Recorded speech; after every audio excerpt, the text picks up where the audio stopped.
We recently posted for a job we're hiring for on Indeed, and I wanted to provide an update on not only our process, but if you are job hunting, some of the things that made some candidates stand out, especially in the age of AI. We got 410 applications in the week that we left the posting open. So very competitive. We had 6 skills criteria that we filtered those 410 candidates through to identify the 32 shortlisted applicants. Those included experience with specific platforms, specific programs, and specific skill sets like SEO.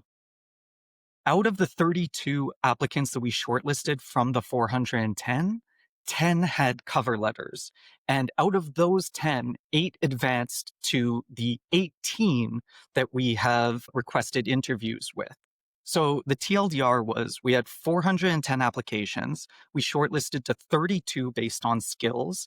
And out of the 18 we requested interviews with, 8 had cover letters. So that's just under 50% of the candidates that we move forward to interview process with had cover letters. So the big takeaway, especially for a small company like ours, is we're not just looking for a candidate who checks the boxes skill-wise. When I was at Mattel, there was an ATS, an applicant tracking system that filtered people by skill set, and it was probably less personal to get shortlisted, though cover letters were still relevant. But my point is, if you're applying to a small company, the cover letter really is arguably more important than the resume.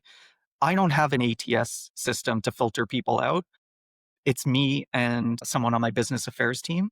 We use a Google Sheet with those criteria to identify candidate skill sets. So my point is, when applying to a small company like Intersectionnel Films, it really is the cover letter that gives us confidence that you don't just want a job. You want a job at our company. You've read the job description and you're connecting the dots of how you can provide value and be a strong candidate for the role. So TLDR, I know it takes time. You got to write a cover letter.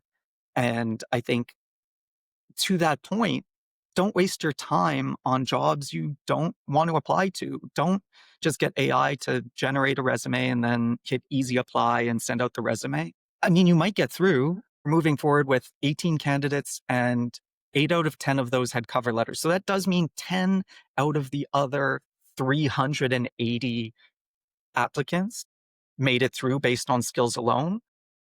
But the heavy hitters really do demonstrate that you don't just want a job. You want to work with us at our company and provide value based on our needs. Hope that helps. If there are any other entrepreneurs that have advice for hiring, and especially for young people trying to get into this very competitive career space right now in the age of AI, where I imagine you too, as other entrepreneurs, are getting flooded with applications, we're getting more applications, but also weaker applications. So the cool opportunity is that gives you an opportunity to stand out. And really, I would say, as far as the resume goes, put what you got on there.